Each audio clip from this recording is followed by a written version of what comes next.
بسم اللہ الرحمن الرحیم۔ جماعت پریپ ششم کے عزیز طلبہ کرام، السلام علیکم ورحمۃ اللہ وبرکاتہ۔ بیٹا، آپ کی اردو کی کتاب اس وقت آپ کے سامنے ہے۔ آپ بھی جلدی سے اپنی کتاب اقرا اردو بک 2 سامنے رکھیے۔ الحمدللہ ہم اس کتاب کے 6 اسباق کی تکمیل کر چکے ہیں اور بغیر کسی وقفے کے اور بغیر کسی تعطل کے الحمدللہ ہماری پڑھائی جاری و ساری ہے۔ بیٹا، آج ہم اپنی کتاب کے 7ویں سبق کا آغاز کر رہے ہیں۔ گزشتہ سبق جس کا عنوان تھا محنت کر تو، ایک نظم تھی جس کے تحت دیے گئے عملی کام کی بھی میں نے وضاحت گزشتہ ویڈیو میں کر دی تھی۔ امید ہے کہ اب تک کا تمام کام آپ نے مکمل بھی کر لیا ہوگا اور آپ کو دی گئی PDF میں سے آپ نے کام کی اصلاح بھی کر لی ہوگی، یعنی اپنا کام درست بھی کر لیا ہوگا اور چیک بھی کر لیا ہوگا۔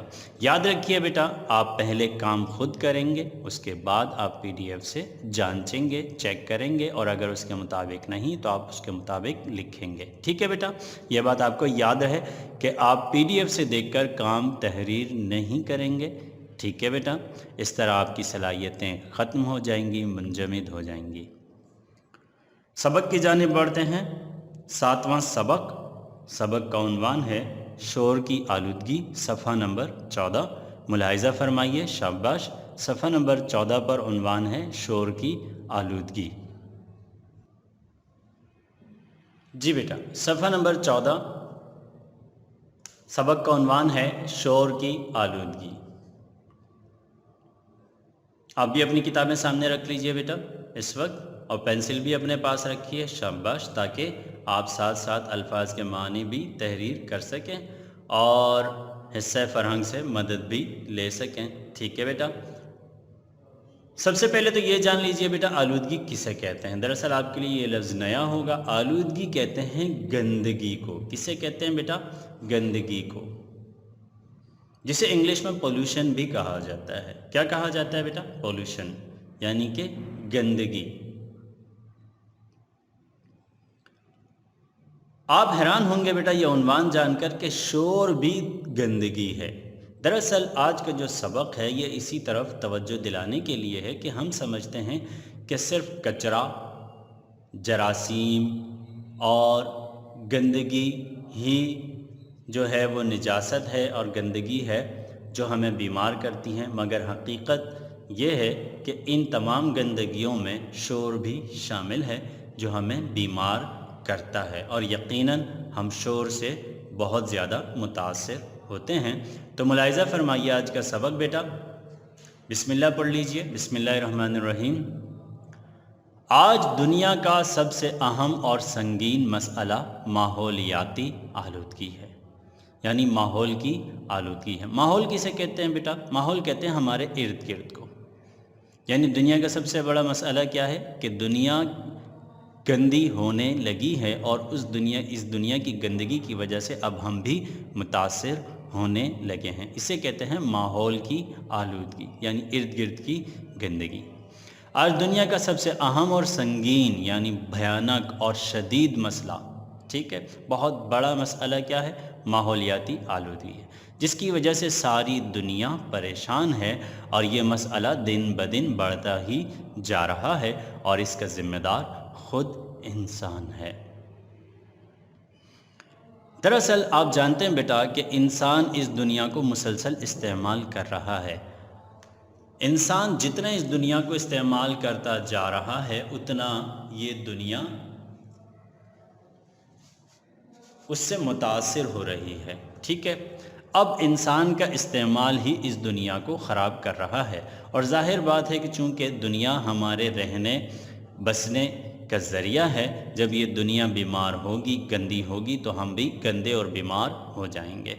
لہٰذا ماحولیاتی گندگی سے بچنا بے حد ضروری ہے۔ ماحولیاتی آلودگی سے مراد ہمارے ارد گرد کے ماحول کی گندگی ہے۔ جیسے میں نے آپ سے ابھی عرض کیا، ہم خود اپنے اطراف کے ماحول کو گندا کر رہے ہیں، دوسرے لفظوں میں ماحول کو آلودہ کر رہے ہیں۔ آلودہ کر رہے ہیں یعنی گندا کر رہے ہیں۔ اگر ہم غور کریں تو ہمیں اندازہ ہوگا کہ ہم ہوا کو دھوئیں اور مختلف قسم کی گیسوں کے استعمال سے آلودہ کر رہے ہیں۔ یہ فضائی آلودگی کہلاتی ہے۔ یہ ہوگی آلودگی کی ایک قسم، فضائی آلودگی، جو ہم نے آج پڑھی، ٹھیک ہے۔ فضائی آلودگی یعنی فضا کی گندگی۔ نیز مختلف کیمیائی مادوں کی ملاوٹ سے پانی زہر آلود کیا جا رہا ہے۔ نیز یعنی ساتھ ساتھ، ٹھیک ہے۔ مزید یہ کہ مختلف کیمیائی مادوں کی ملاوٹ سے، کیمیائی مادے کسے کہتے ہیں بیٹا؟ مختلف کیمیکلز کی ملاوٹ سے۔ آپ جانتے ہیں بیٹا کہ فیکٹریز میں چیزیں بنتی ہیں اور ان میں پانی استعمال ہوتا ہے، اور آپ یہ بھی جانتے ہیں کہ چیزیں بنانے کے لیے کیمیکلز کا استعمال ضروری ہوتا ہے۔ اس طرح کیمیکلز کے استعمال شدہ پانی کو ہم دریاؤں میں اور نہروں میں بہا دیتے ہیں، اس طرح پانی بھی آلودہ ہو جاتا ہے، ٹھیک ہے۔ تو یہ ہو گئی دوسری آلودگی، فضائی آلودگی اور پانی کی آلودگی۔ اس کو کیا کہتے ہیں بیٹا؟ پانی کی آلودگی یا آبی آلودگی۔ آب بھی پانی کو کہا جاتا ہے، تو اسی سے لفظ بنا ہے آبی آلودگی۔ مصنوعی کھاد اور کیڑے مار دواؤں کے استعمال سے زمین کی زرخیزی کو نقصان پہنچ رہا ہے۔ آپ جانتے ہیں بیٹا کہ کھیتوں میں کیا کیا جاتا ہے؟ یوریا ڈالا جاتا ہے، کھاد ڈالی جاتی ہے، اور یہ جو کھاد ہے یہ بھی کیمیکلز کے ذریعے بنائی جاتی ہے۔ اب جب وہ کیمیکل زمین میں جاتے ہیں تو وہ زمین متاثر ہوتی ہے، پھر وہ اس زمین سے جو کاشت ہوتی ہے، وہ کاشت، وہ خوراک، وہ غلہ، وہ اناج ہم کھاتے ہیں تو ہم بھی بیمار ہو جاتے ہیں۔ مصنوعی کھاد اور کیڑے مار دواؤں کے استعمال سے زمین کی زرخیزی کو نقصان پہنچ رہا ہے اور اس کی پیداواری طاقت میں روز بروز کمی ہو رہی ہے، جو زمین کی آلودگی کا سبب ہے۔ اس طرح آپ نے تیسری قسم بھی آلودگی کی ملاحظہ فرمائی، فضائی آلودگی، آبی آلودگی اور زمینی آلودگی۔ جی بیٹا، اگلے پیراگراف کی جانب بڑھتے ہیں۔ زمینی، فضائی اور آبی آلودگی کے علاوہ، جو کہ ہم نے ابھی تینوں قسمیں پڑھیں، زمینی، فضائی اور آبی آلودگی کے علاوہ بھی آلودگی کی بہت سی قسمیں ہیں، بہت سی قسمیں ہیں۔ یہ دراصل لفظ مس پرنٹ ہے بیٹا، پرنٹر کی غلطی ہے، درست لفظ ہے سی۔ بہت سی قسمیں ہیں، آپ بھی درست کر لیجئے۔ ان میں ایک شور کی آلودگی ہے۔ زمینی، فضائی، آبی آلودگی کے علاوہ چوتھی قسم کون سی ہے؟ شور کی آلودگی، ٹھیک ہے۔ اکثر بڑے اور صنعتی شہروں میں رہنے والے اور اسی طرح انڈسٹریل سٹیز میں رہنے والے، وہ شہر جہاں انڈسٹریز ہیں، صنعتیں ہیں، ٹھیک ہے، وہ شور کی آلودگی سے زیادہ متاثر ہوتے ہیں۔ شور سے جہاں امن و سکون برباد ہوتا ہے، وہیں انسانی سماعت کو بھی نقصان پہنچتا ہے۔ سماعت کسے کہتے ہیں بیٹا؟ سماعت کہتے ہیں سننے کی حس کو، سننے کی صلاحیت کو، ٹھیک ہے بیٹا۔ بعض اوقات اس کی شدت کے سبب لوگ بہرے ہو جاتے ہیں۔ وہ لوگ جو مسلسل شور کے درمیان رہتے ہیں، مشینوں کے شور کے درمیان رہتے ہیں، وہ کیا ہو جاتے ہیں؟ عموماً بہرے ہو جاتے ہیں۔ شور کی آلودگی کے اسباب میں ریل گاڑیاں، ہوائی جہاز، بسیں، موٹر سائیکل، کارخانوں کی مشینیں، بھاری سامان لے جانے والے ٹرالے وغیرہ شامل ہیں۔ یہ وہ تمام اسباب ہیں، ذرائع ہیں، جن کی وجہ سے شور میں اضافہ ہوتا ہے۔ آپ جانتے ہیں بیٹا وہ لوگ جو سڑکوں کے اطراف میں رہتے ہیں، جن کے گھر بڑی بڑی سڑکوں، بڑے بڑے روڈز کے قریب میں ہیں، ان گھروں میں عموماً کیا ہوتا ہے؟ ہر وقت شور ہو رہا ہوتا ہے اور ہر وقت بے چینی سی پھیلی رہتی ہے۔ اس کی وجہ وہ شور ہوتا ہے جو انسانی سماعت کو متاثر کرتا رہتا ہے۔ صبح کے وقت بھی آپ دیکھیں گے کہ صبح سویرے ہی گاڑیوں کا آنا جانا شروع ہو جاتا ہے اور شور کی وجہ سے انسان آرام نہیں کر پاتا۔ اگلے صفحے کی جانب بڑھتے ہیں۔ جی بیٹا، صفحہ نمبر 15۔ اس کے علاوہ ہماری روزمرہ زندگی میں بھی، یعنی ہماری روزانہ کی زندگی میں بھی بہت سے لوگ شور کی آلودگی میں اضافے کا سبب بنتے ہیں۔ بہت سے لوگ کیا کرتے ہیں، وہ شور میں اضافہ کرتے ہیں۔ کس طرح؟ گاڑیوں سے سائلنسر نکال کر گاڑی چلانے کا شوق، گاڑیوں سے سائلنسر نکال کر گاڑی چلانے کا شوق۔ آپ نے دیکھا ہوگا اکثر لڑکے اور نوجوان لڑکے خصوصاً کیا کرتے ہیں، موٹر سائیکلوں سے سائلنسر نکال لیتے ہیں۔ اسی طرح آپ نے دیکھا ہوگا کہ کسی بھی تہوار کے موقع پر، چھٹی کے موقع پر وہ کیا کرتے ہیں، اپنی اپنی موٹر سائیکلوں سے سائلنسر نکال لیتے ہیں، جس سے بہت زیادہ شور میں اضافہ ہوتا ہے۔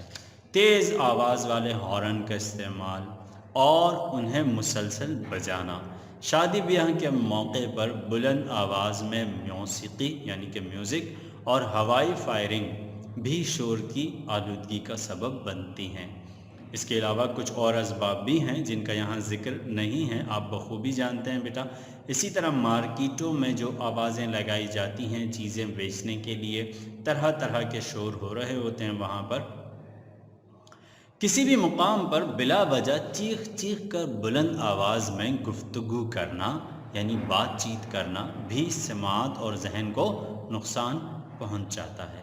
آج ضرورت اس بات کی ہے کہ لوگوں میں شعور پیدا کیا جائے، لوگوں میں احساس پیدا کیا جائے کہ ماحول کی آلودگی جہاں صحت کے لیے مضر ہے یعنی صحت کے لیے نقصان دہ ہے، وہیں ملکی اور قومی ترقی میں رکاوٹ کا سبب بنتی ہے۔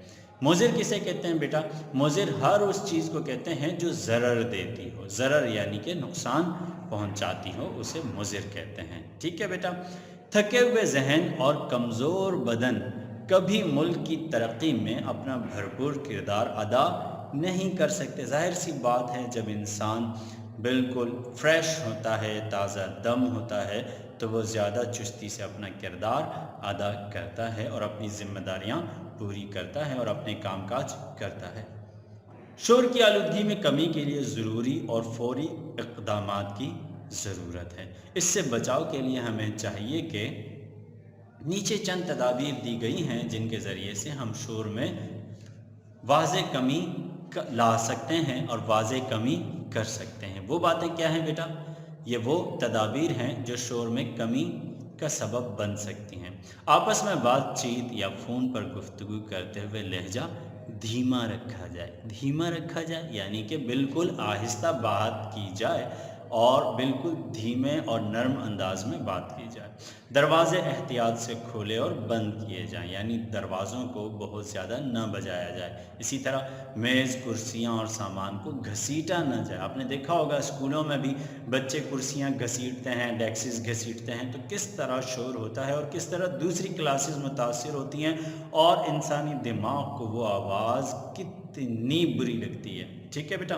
اسی طرح پیر گھسیٹ کر نہ چلا جائے، پیروں کی سرسراہٹ نہ پیدا کی جائے۔ اسی طرح بغیر سائلنسر کے موٹر سائیکل ہرگز نہ چلائی جائے۔ تقاریب میں یعنی تقریبات میں، شادی بیاہ کی محفلوں میں موسیقی اور ہوائی فائرنگ سے گریز کیا جائے۔ گریز کیا جائے یعنی ان سے پرہیز کیا جائے، ان سے بچا جائے، کہ اسلام بھی ہمیں اس کی اجازت نہیں دیتا۔ ٹھیک ہے بیٹا۔ اور اس طرح ہم شور میں واضح کمی لا سکتے ہیں۔ ٹھیک ہے بیٹا۔ یہ تھا سبق شور کی آلودگی، جس میں آج ہم نے نئی چیز سیکھی۔ اب تک ہم سمجھتے تھے کہ آلودگی صرف فضا میں ہوتی ہے، آلودگی صرف پانی میں ہوتی ہے، آلودگی صرف زمین میں ہوتی ہے، لیکن آج ہم نے ایک چوتھی قسم سے آگاہی حاصل کی اور وہ ہے شور کی آلودگی۔ لہٰذا اس سے بھی لازمی طور پر بچنا چاہیے۔ بیٹا چلتے ہیں عملی کتاب کی جانب۔ اپنی اپنی عملی کتابیں سامنے رکھیے، شاباش۔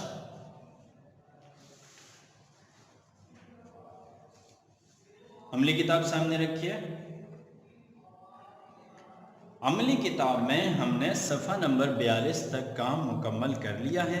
آج ہم صفحہ نمبر 43 سے کام کو مزید آگے بڑھاتے ہیں۔ صفحہ نمبر 43 عملی کتاب، نثر نگاری کا عنوان جانور، ملاحظہ فرمائیے، شاباش۔ صفحہ نمبر 43۔ جی بیٹا، صفحہ نمبر 43 آپ کے سامنے ہے، پیج 43۔ نثر نگاری کا کام جو اس سے پہلے بھی آپ کرتے آئے ہیں، اس لیے آپ کے لیے کچھ بھی مشکل اب نہیں رہا۔